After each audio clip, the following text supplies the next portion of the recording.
Rain had just stopped when Emily Carter walked into Ridgeway High. The hallways smelled faintly of floor cleaner and cheap perfume. Students were everywhere, laughing, gossiping, moving in groups. Emily walked alone, her books held tightly to her chest, her head slightly down. Her dark brown hair fell over one eye, and her oversized hoodie hid most of her frame. She looked like the type of girl who never talked back, who never fought, who never raised her voice. And that's exactly why the bullies picked her. What no one knew was that Emily was the daughter of Captain Marcus Carter, the head of the city's SWAT unit, the man whose name made criminals shake, the man who trained his daughter in self-defense since she could walk. But Emily never showed that side of herself at school. To everyone else, she was just the quiet girl who sat near the window, drew sketches, and avoided attention. She didn't like fights. She didn't like trouble. She just wanted to survive high school peacefully. It started small, whispers in the hallway, a shoulder bump, a pencil thrown at her back. Then came the cruel jokes. The group behind it all was led by Dylan, the school's golden boy turned nightmare. Tall, charming, captain of the basketball team, and dangerously arrogant. His sidekick Mason always followed, along with Kayla and Bree, two girls who laughed at every cruel thing he did. Emily ignored them as best as she could. But one morning, everything crossed a line. It was after gym class. Emily stayed behind to change slowly, waiting for the others to leave. Her locker was in the far corner of the locker room, quiet, dim, and away from the door. She thought she was alone. But the sound of laughter broke the silence. Dylan's voice, Mason's footsteps, then the squeak of the locker room door locking from the inside. Her hands froze on the zipper of her bag.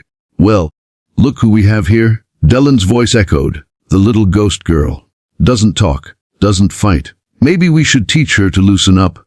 Emily turned, her eyes wide. She stepped back instinctively, her back hitting the lockers. Dylan walked closer, his smirk darkening. Mason stood behind him, grinning. Kayla leaned against the wall, filming on her phone.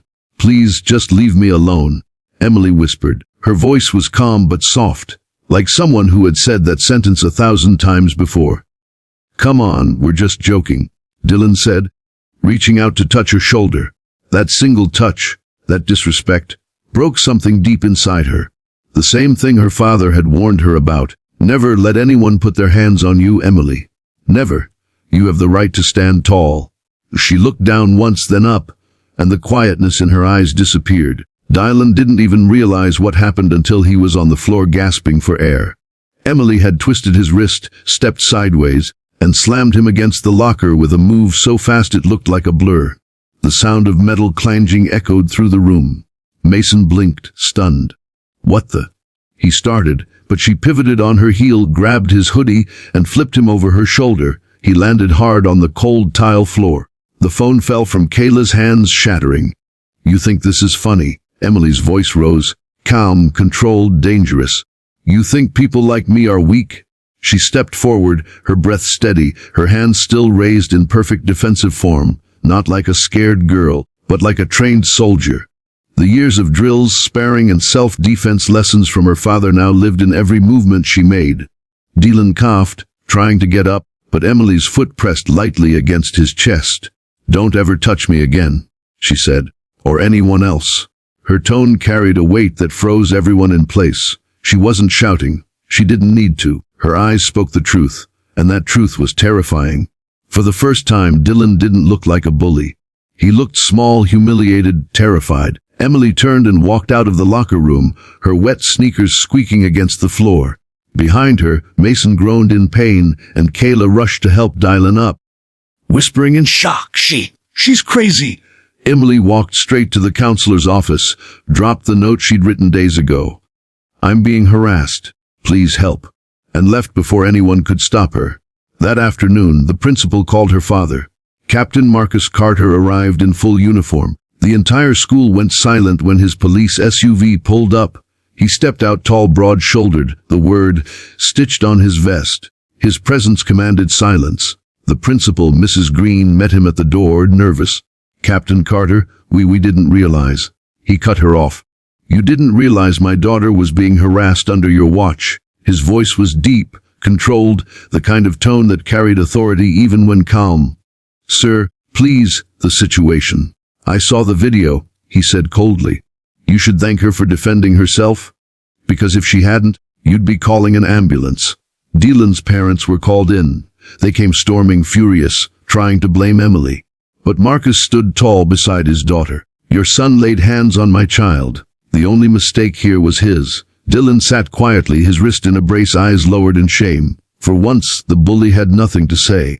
Emily looked at him one last time, not with hate, but disappointment. You thought I was quiet because I was scared, she said softly. But I was quiet because I didn't want to hurt anyone. The room fell silent. Even the principal had no words. Captain Carter placed a hand on Emily's shoulder. Let's go, kiddo. As they walked out, every student in the hallway turned to watch. The story spread like wildfire. Emily Carter, the quiet girl. She dropped 2 guys like nothing. Her dad's SWAT man. No wonder she's so calm. She's trained.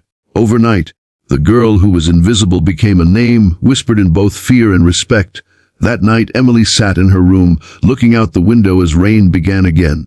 Her father stood in the doorway. You did the right thing, he said. But remember, power isn't about hurting people. It's about protecting yourself and knowing when to stop. She smiled faintly. I know, Dad. He nodded. You handled yourself like a Carter. He left, and Emily looked at her reflection in the dark glass. She wasn't the same girl from yesterday. The fear was gone. The quiet was still there. But it was the kind of quiet that came from strength, not weakness. A quiet storm.